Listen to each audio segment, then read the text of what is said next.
Hello and welcome all of you to our first webinar on giving. I'm Sue Reinhold and I lead the team here at Federation Philanthropy Partners. Part of our Jewish Community Federation and Endowment Fund, Federation Philanthropy Partners helps the folks who have entrusted us with taking care of the funds they put into our Jewish Community Foundation. Our goal is to inspire and educate and to offer meaningful connection in a community of givers, all in the context of the incredible generosity of our donor advisors who recommend on grants of over $175 million a year into our communities. We work with nearly 1,000 of you, and we're inspired every day by the work we do with you. We think that if you give anything of value away, you're a philanthropist. And whether you are just starting out on your philanthropic journey or you're well underway with generations of family involved, we want to connect with you and to help you amplify your impact and to help you be the best philanthropist you can be. We're driven by Jewish values in all we do for our donor advisors and with each other in the Jewish community and well beyond it too.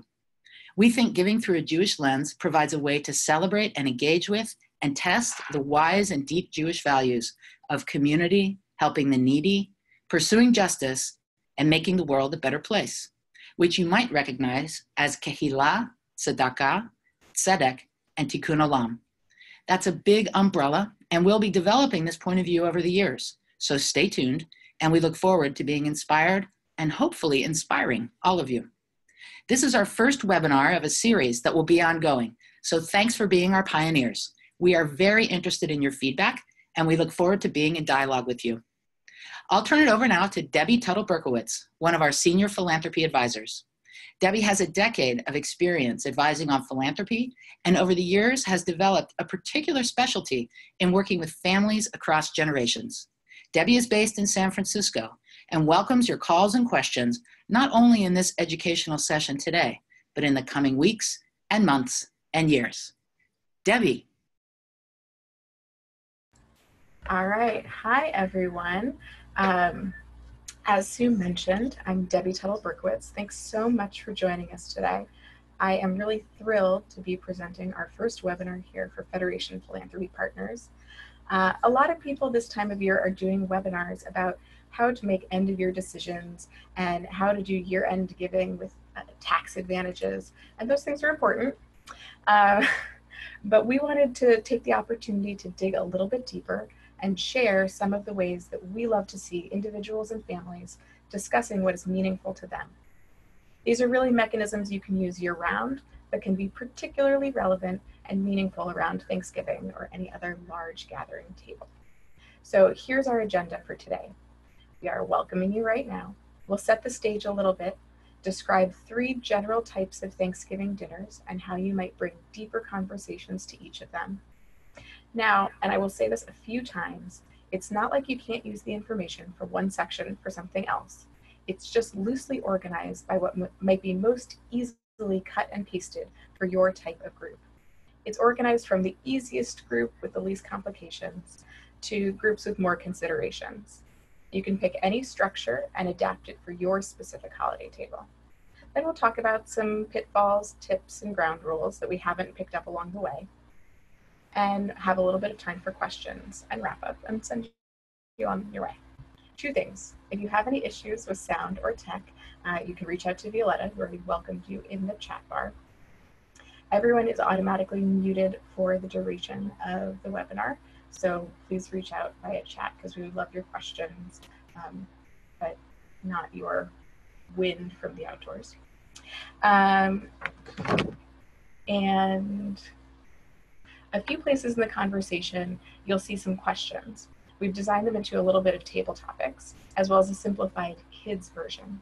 After the webinar, we'll send them out as a printable copy so that you can pick a few to make a part of your conversation.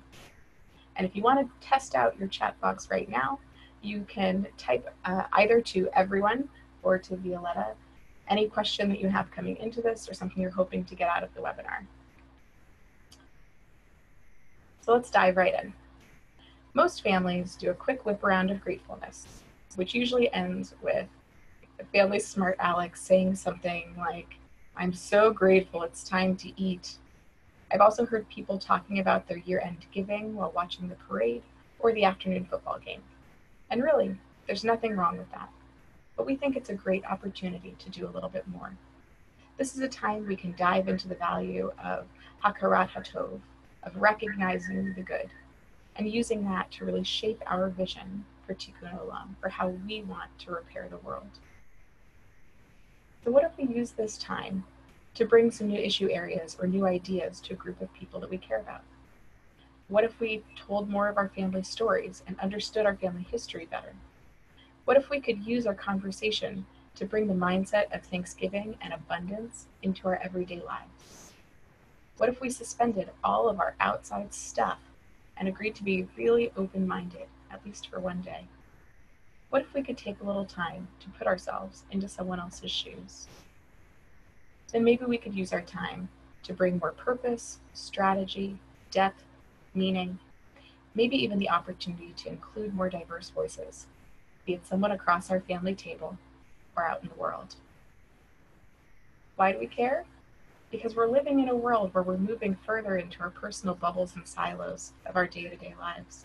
And the less we talk and really talk about what matters and what matters to us personally, the further apart we move and the harder it is to cross that divide. When we think about it, do we really know what our loved ones believe about the world? What beliefs and values we are passing on to our children and grandchildren?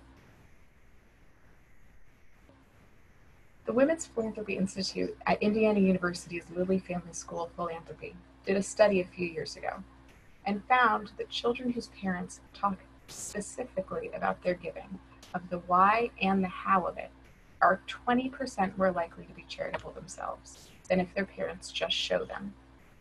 So if we think we're modeling well for our children just by being givers or volunteering or joining a board, you are, but you could be doing significantly and measurably better if you talk to them about it. What does that look like? I made you a Mad Libs. It says, I give money to because I care about, and when I give to, they can blank to blank. So I wrote, I give money to the food bank because I care about making sure everyone has enough food to grow and be healthy. And when I give to the food bank, they can buy the right food to help hungry people. Or here's another one. I give money to the Elderly Dog Rescue Center because I care about abandoned animals. And I know that when I give to that Elderly Dog Rescue Center, they use the money to find new homes, buy supplies, and care for elderly dogs for the rest of their lives. I know this sounds super artificial, and you should fill in the blanks and then really make it your own. You can adjust it depending on if you're talking to school-age children or you're 30-something. But the point is, you have to tell them the what and the why, because it matters. It matters for them to know your motivations and your values, and it will matter when they make choices for their volunteering and their giving, in how they connect the through line of your family's impact from this generation to the next and well after we're gone. So here's my final word on asking and telling. It's our responsibility to ask and to tell. You can never assume that you understand all of someone else's story, but what they care about and how they give. And you should never assume that someone knows that about you. Your mother's most meaningful gift might be something that she's been giving to for many years because it was a cause dear to her father's heart. And she feels close to him when she gives it. And that made it a cause close to her heart when it wasn't before. You'll never know until you ask. My real life example, I facilitated a conversation on giving with some of my colleagues. And one of my colleagues that I didn't know terribly well, a guy, quiet, youngish, he sat down next to me and we had a really wonderful conversation about his volunteering, his mentorship of young people, did a lot of work through his church. I thought I had a little bit of a picture of who he was and where he would give. And then at the end of the session, I asked my favorite question, which will absolutely show up later. If at the end of your life, your impact can have changed one thing, big or as small as you want, what would it be? I thought he was going to say something about youth and opportunity. And we got to him and he said, women's equality. It's the most important issue and it could change so much in the world. I was blown away. I had no idea. If I hadn't asked, I would never know. So let's move on to our 3 Thanksgivings. We're calling them the Friendsgiving, Thanksgiving for grown-ups, and Thanksgiving with kids. The Friendsgiving, a table of adults of any age of which there's no primary family group. This could be young adults away from home, young couples pre-kids, an extra Thanksgiving before people travel, empty nesters. These are generally easy, as non-related people usually get together because they have similar opinions and get along pretty well. Although there is no accounting for your friend's new boyfriend. He could be a wild card. Thanksgiving for grown-ups. The difference here is that the majority of people are related and that there aren't kids as a focus. That either means that the kids are old enough to be a part of the more general conversation, I would say 14 and up, but you know your family, or too young, like under 3 or 4, to be a major part. This comes with all the considerations and weight of family, the good and the bad. Thanksgiving with kids. This will be the most different conversation because the focus is trying to engage multiple generations, including kids, as part of the experience. Okay, so diving right in with our Friendsgiving ideas. Just to reiterate, we separated these out because it's easy to layer these conversations. And it starts with more general, and we add layers of how things will work differently with different families as we go. Again, feel free to use any piece with any group. You know your people. So Time with Friends is a great time to make a deeper dive into either just the topic of giving or a specific issue.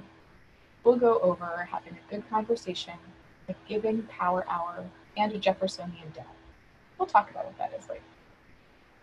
First, the conversation is the most basic and organic elevation. It takes no prep. You're just using your time at the table to learn more about each other and the things you care about. So it starts with picking a question. This is not every question in the world, but I came up with 9 that I like to use around this time of year that are useful with different groups and help bring together the time of year and gratefulness with learning more about each other and what we care about and who we want to be in the world. So the first 6 are, what are you grateful for? And how can our giving bring more of that to the world? What issue keeps you up at night? What was your most meaningful giving experience this year, and why? How are we giving with and not just giving for? What does our involvement with the issues look like? Thanksgiving puts us in an abundance mindset rather than one of scarcity. How can we hold this mindset year-round? And when you think about giving, how do you balance giving to meet the needs with giving to help restore the balance that creates that need? So an example there is like feeding the hungry versus combating the root of hunger. Then we move on to the slightly more personal questions. These 3 give you more personal history and values as well as other things. Tell a story about how your family in the near or far past, and how does that story affect how you give your money? Think of a time when you benefited from someone else's giving. What did that give to you, and how can you pay it forward? And my favorite, at the end of your life, if you can have made one change in the world, what would it be? Dream big. So depending on your friend's verbosity, you can do 1 round or a few. You can do one at the beginning of dinner and one over dessert, your choice. As a facilitation method, think about whether your group is a everyone go around group, or if that's too stressful, you can let them do popcorn, where people just go when they're ready. That also lets a person or 2 opt out if they might feel uncomfortable for any reason. Here's our first set of ground rules. We'll add more as we go along.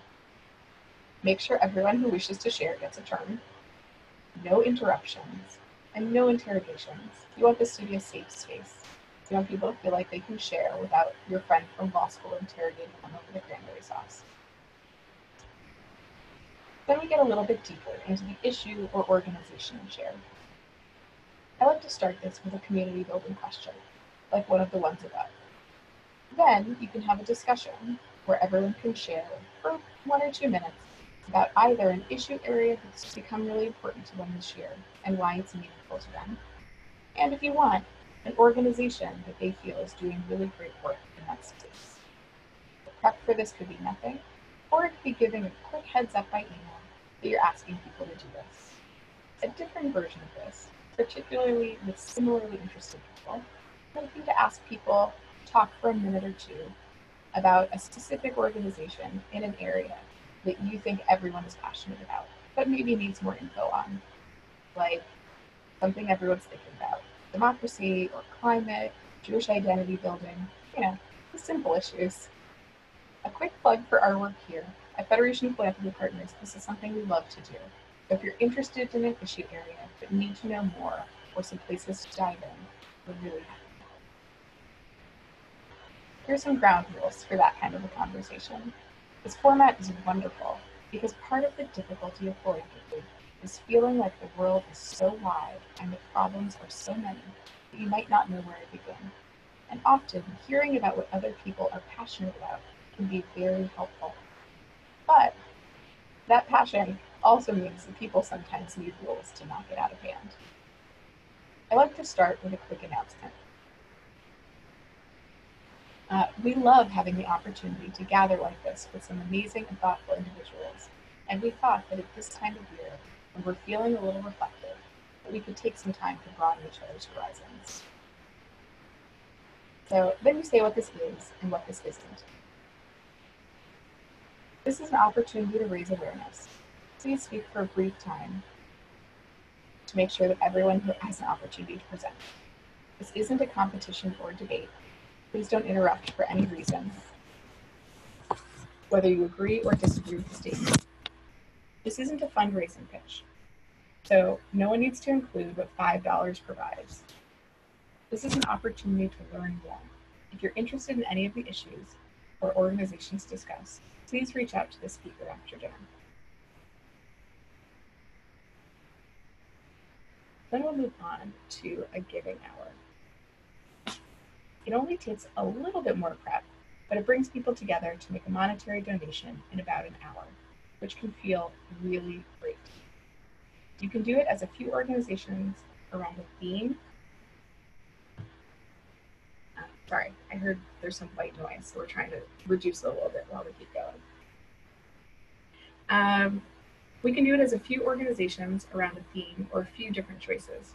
Organizing around a theme is a little bit harder because it makes people make a nuanced choice of different things that are close together, rather than one is animals, one is environment, one is Jewish campus.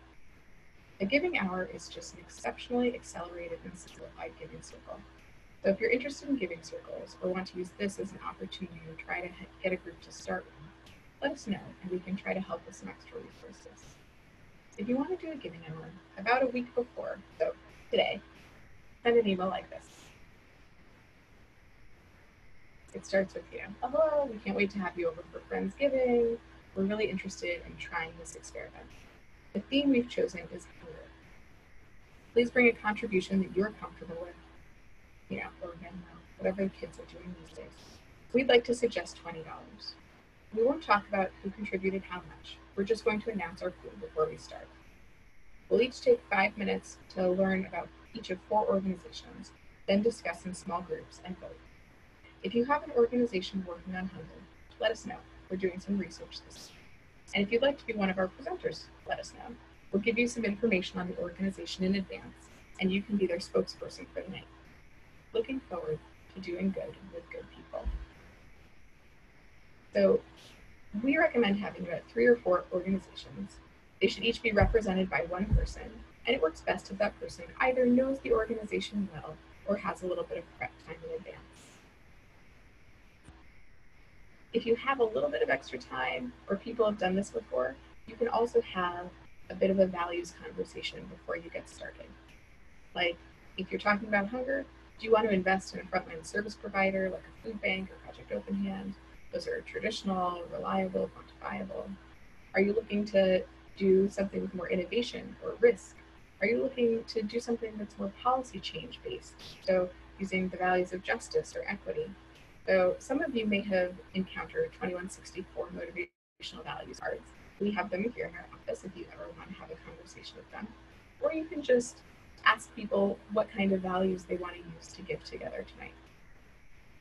So after you do that, the bonus round, each presenter gets 3 to 5 minutes to highlight what makes that organization awesome. Then you take 1 or 2 minutes of questions, and then 10 to 15 minutes of discussion If you have a large group, you might want to break it into 2 or 3 small groups so people can sort of hash out what they're thinking about. Then you vote. You can do it as a hand raise, a secret ballot, by text, however you'd like. Then you get to celebrate. You just decided to give a bunch of money to a great organization as part of your Thanksgiving and gratefulness practice. So I skipped a ground rules slide for the giving hour because there aren't a terrible extra number of them. But one thing that I do want to point out is that you want to remind people that all of the organizations that you've chosen are pre-vetted and great. And so you're making a choice between the good and the good. You don't want people to get overly heated, and you don't want people to feel bad if an organization they're representing doesn't get chosen. It's really a win-win. And if the organization they chose doesn't win, they should get involved themselves, and they can even recruit other people. So our last Friendsgiving is a Jeffersonian Dinner. This is basically a trendy way to say that you want to run an idea salon. This takes a little bit of prep work from you, but not from your participants, just their buy-in. So if you want to run your Thanksgiving, or some of it, as a Jeffersonian dinner, pick an issue area that you think everyone at your dinner has knowledge or interest in, from any perspective. You have to make sure it's a manageable group size, because you want one conversation. That's the most important part. So you want everyone to hear each other. So we recommend 8 to 14, 15 people max. Then ask a new question and have people discuss. So to make this a deeper and more interesting conversation, you want to figure out a question that's a little bit of a second level, a deeper level. So if you're talking about homelessness, I wouldn't ask, what should we do about homelessness? It's too big. You could ask, what are some new strategies or partnerships that we could help build to mitigate homelessness in our community? Or what lessons can we learn from each other that bring together our perspectives that might bring new solutions to help our local homeless population? In terms of group management for Jeffersonian Dinner, you want to think of a couple deepening questions in advance in case people are a little slow to warm up or get stuck somewhere.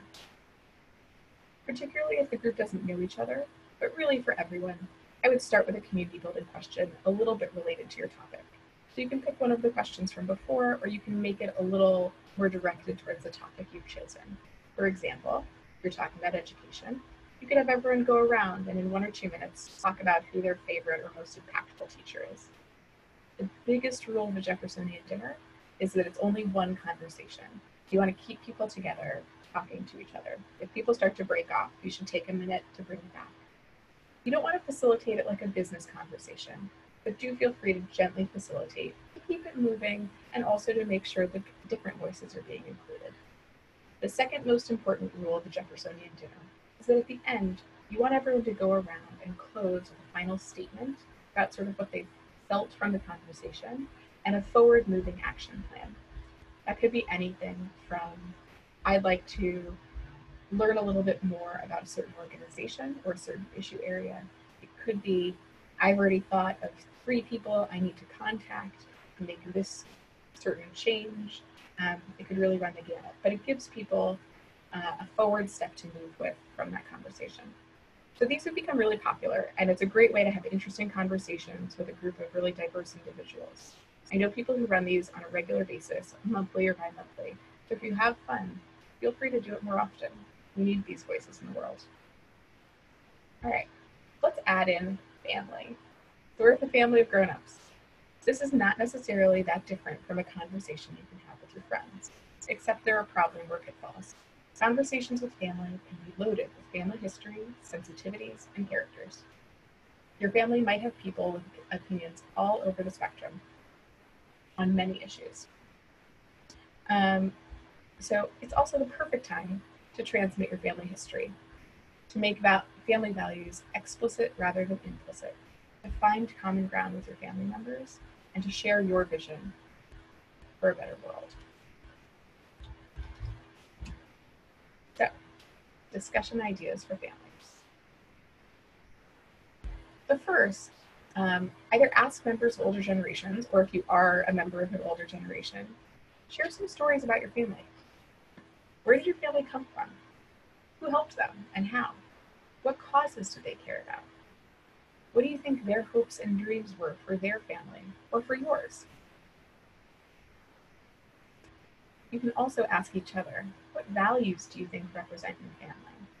How are these values represented in your personal giving or in our volunteering or giving together as a family?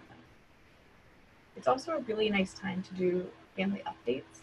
So have each person go around and talk about a new issue area or one that they've already been involved with, or organization that they've gotten really deeply involved with this year or more deeply involved with this year. But some of us don't get to see each other that often. It's also a really wonderful time to do more together. So I like to use this time to make connections. How are my values and my giving connected to or inspired by yours? You can ask people to go around and relate something that they care about or are interested in to someone else in their family. They can be inspired by someone else. Like, I joined the board at our local food bank because I remember our grandmother telling me stories about going to school hungry when she was a new immigrant, and that was the hardest part of her childhood. Or it could be a seeing yourself in others connection. So for me personally, I love that me and a cousin of mine who was raised across the country have really similar values in the world. And we both found a lot of importance in Jewish camping and Jewish youth groups. And it was so meaningful to each of us that I became a Jewish professional and do this. And he became a rabbi and Jewish professional and works in camping in New York. So we have now that bond that we can connect to. So making those things more explicit with your family. It's also a great time to give together. So if you do giving together as a family, this is a perfect time to give people a little bit of an open floor to bring new ideas to the table, particularly if you make year-end decisions in the next few weeks. People can bring up some new ideas and give them a little space to percolate if you have a family meeting coming up later in the year. Or perhaps you can decide to give a number of new small grants and let each family member allocate one to get the family investing in new projects. You can start small, depending on whatever makes sense for your family, and do a report back later next year at this time. Let's move to Thanksgiving with kids.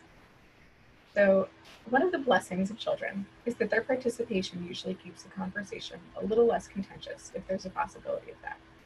So it also gives room for a lot of questions and question asking that older members might be embarrassed not to know or want to hear repeated from other members of your family. That makes this a perfect time for a slightly simplified family story share.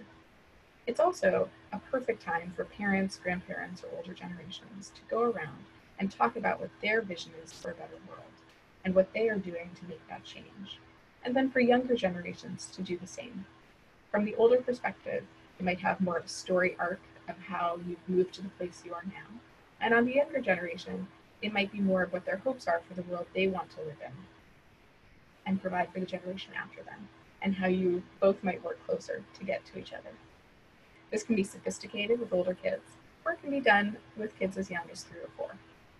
Every week at Shabbat, I have my kids put money into our tzedakah box. We do it first as a model, and then we each talk about something that we're thinking about in that week that we think the world needs more of, that we can help provide with our tzedakah. So this is a great time to sort of bring that conversation full circle. My 4-year-old is currently on a big healthcare kick. I'm pretty sure that's due to a show about stuffed animals at the vet. Parents can even interview their kids about things they care about, and then let their kids interview them. The whole goal here is to get everyone talking a little more deeply about what matters to them. So, and you can use the discussion cards. We'll send them out later this afternoon, but we have 12 in the kids version. And a couple of the highlights are, tell a story of a time when you were a helper this year. Did you help a person or an animal? Did you volunteer? Did you share food or things or money? Are there things that worry you in the world? How do you think we can help? You can also share stories of times that each person in your family was grateful and have a discussion about how your family can help spread that on to others. So my kids right now are very into when they get a treat at the store. So if my son said something to me like, I'm grateful that I get to choose a treat from the store when we go to Target, maybe we could contact food bank or a family shelter to ask if there are some special items that they need that we could sponsor during the holiday season. There are other ways to add a giving element also. This can be a great time to designate where your family tzedakah box or a share box, if you have small kids and you do a spend, share, save, it's a great time to designate where your share box might be going. For a more concrete lesson, you can write a letter, you can plan to go to a nonprofit, or you can even go to a Coinstar or get those rolls from the bank where you put the coins in. It's great for kids to have that concrete feeling of putting their money to use.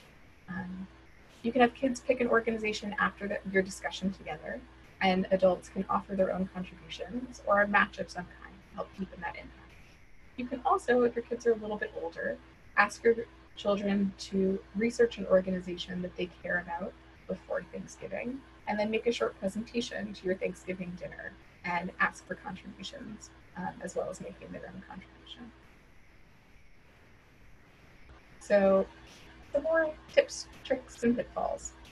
So think about your audience, the time that you want to use, and the results that you're looking for. You really know your group, and you should really play to your strengths. So if you want to use 10 minutes or you want to use an hour, if you think you'll have someone's participation for one question or for 3, think about it. Make sure you set ground rules. Even with your family, when you're having a conversation like this, it's important that everyone feels safe to share. So I've gone over a few sets of them, but pick the ones that are relevant to you. I also always like to ask if I've missed anything that will help everyone participate. I find almost every time I ask a group for ground rules, someone's going to give you one more, and usually they're pretty helpful. If you are worried about divisive issues, set some boundaries. We are only talking about X issue today, or I know we have a lot of thoughts about Y, so let's take it off the table for tonight and talk about something new. If you're working with a lot of kids or disruptive adults, feel free to use a mechanism for talking. Use a talking stick, or a fork, or a turkey. It's Thanksgiving. Don't be afraid to lightly facilitate your conversation. It's not a business meeting, but don't get hijacked. If you have some long-winded friends or family members, make an announcement that you're going to do something. Stand up, clink a glass, whatever makes sense to you and your group, if people need to let someone else have a turn. I would also feel free to have big talkers, I'm thinking specifically of my father-in-law, a heads up that you're going to need to make space for other people in conversation, and figure out sort of a personal cue that you might be able to use with them that will help them take a step back and make a little space without embarrassing them and making sure that they know that you still love them. We want to make sure we have some new voices. So that's our main content for the webinar. Take a second for all of that to sink in. If you have a question, it's a great time to submit it to Violetta, or she'll start submitting a couple to me. And while you type, I thought I would share actually what I'm planning to do with my Thanksgiving to give you a little bit of an example. So I have young children who are just on the verge of participating. So they will both not let us not participate, but can't have a super sophisticated conversation. And we're having a small dinner. It's just my parents, my husband, me, and our 2 children. So we'll use a little bit of the grown-up Thanksgiving layered with a little bit of the kids' Thanksgiving. We'll probably do a little family story sharing at the beginning, followed by asking each person to talk about their most meaningful giving experience. And then I think over dessert, we'll have a discussion to help the kids figure out where their tzedakah boxes should go this year that we use each week. And then when the kids run off distracted, I've been looking forward to trying to have a deeper conversation about what my parents are looking to get involved with this year. So it's a pick and choose.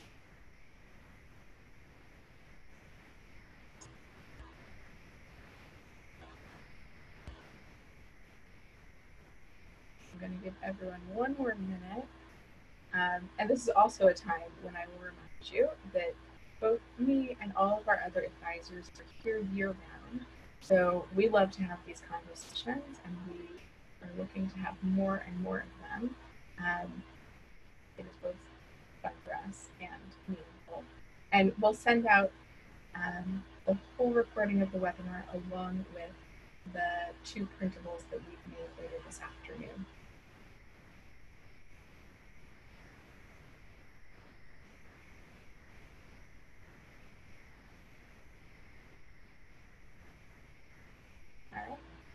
but this is the time when I thank you so much for joining us today. Thank you for being a part of our community. Thank you for being a client here at the Federation. And thank you for investing your money in making change in the world. We'd also love to remind you, now is the time to talk about and plan your year-end giving if you haven't already. And we are here to help. We love to hear from you, whether the question is little, like you locked yourself out of the portal, or huge, like let's talk about how we solve homelessness. We'd love to start that conversation. Okay, we have a question. I'm going to pause. It says, any info on intergenerational issues that tend to come up, positive or negative for us to know? So there are lots of things. I think the most important thing is to try to frame a conversation inquisitively instead of accusatorily. So if you are trying to facilitate a large-scale intergenerational conversation, the thing that I think often is a barrier for people is that people think that their giving is very far apart from each other. So a grandparent's generation thinks that their grandchild cares about really different causes. So one of the ways that I like to get past that is actually to do what I talked about earlier, which is to have people relate their giving to someone else. So if you're talking about a younger person who thinks that their giving really isn't related to an older generation, you can ask them how they were inspired to do that giving and what values brought them to this place. And if you're having a constructive conversation with some safe ground rules, it shouldn't be like, well, this is a reaction to my parents' giving, but it should be well, my parents did X, Y, and Z, and I was inspired differently to do this. Okay, the next question is, do you have advice for when families are not aligned politically, particularly across generations, and how that leads to a lot of conflict?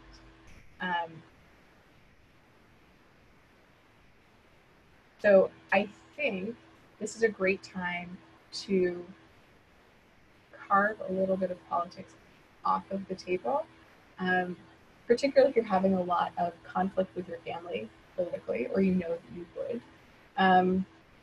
I think this is a perfect time to try to pick one issue area that you think that you will have similar views on, or that none of you know a lot about, to dive a little bit into.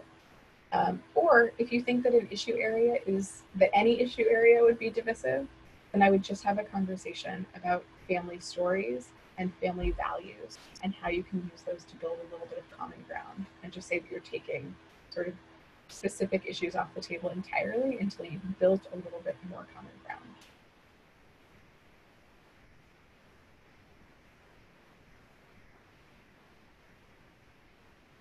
Can you help me talk with my team about their thinking that their effort to help with their time and money that I allocate them to give doesn't make a difference in the world? That's a big one. And then another one is, you mentioned spend, save, give as a strategy for kids and money. Can you say a little bit more about that? Sure. We'll do that one first, way easier. So spend, save, give is a mechanism that lots of people use with younger children. It's an allowance mechanism, and there's a number of different boxes these days. We use them at home. They are, we have some pretty bamboo ones, but there's also a thing called a moon box where they all sort of sit together. And basically it's a 3-part allowance. So it means that you can give your kids, if you give them a $3 allowance, they can put $1 each in spend, share, and save.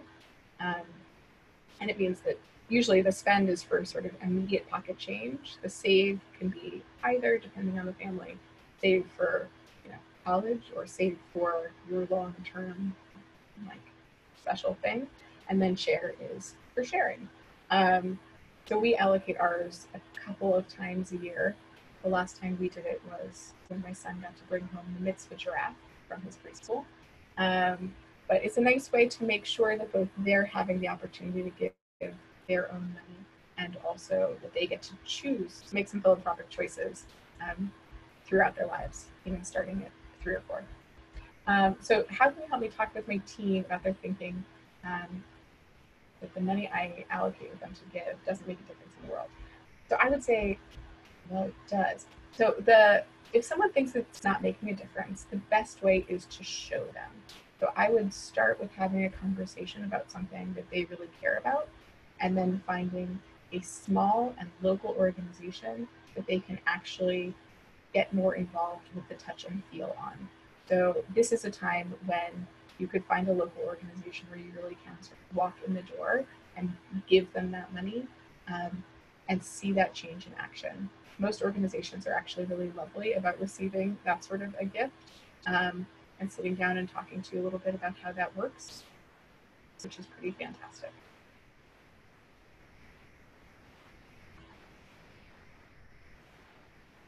Okay, here's another question. How would you handle very different attitudes about giving, where some are very philanthropic and others are not, without getting judgmental?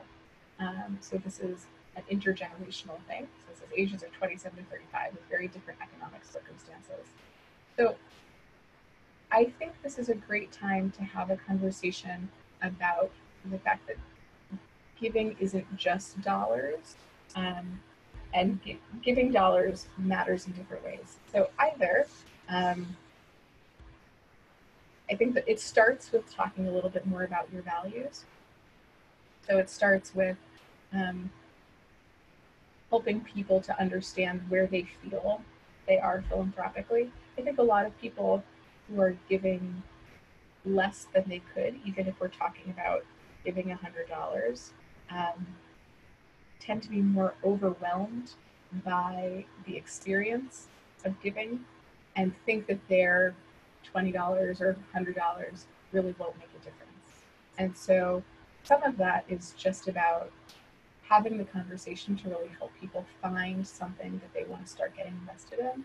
And that could be by making an $18 contribution somewhere and giving them a call and saying, I don't have a lot of money to invest, but I'd love to start helping now. And that money can build over time and their investment can build over time. If you want to take sort of the amount of giving out of it entirely, I think doing something like a little giving circle is a really wonderful thing, because you don't have to talk about who's contributing what. You can just talk about how you're giving together as a family, and give everyone an equal voice at the table. So one of the keys that I might not have mentioned about doing a giving hour, if someone gives $20 and someone gives $1,000, both of those people are going to have an equal voice at the table. So it's an important time to make everyone feel powerful. If that was helpful. Anyone else have a question? I'd also encourage you, feel free to reach out to me. My information was in the invitation to the webinar, but we would love to help you continue to have these conversations, both next week at Thanksgiving and throughout the year. So if I didn't answer your question, please let me know, and we can continue it more offline. So thank you so much. Again, we really appreciate you joining us here today. All of these things on the screen. Remember, plan your year-end giving. We're here to help. We can help you with almost anything philanthropically related. And do check with your financial advisor about contributions before year-end. And that's it. We hope you have a really wonderful Thanksgiving. We hope it's filled with fun, with family, with friends, really good food, and fruitful conversations. And we hope to come back and do this with you again soon.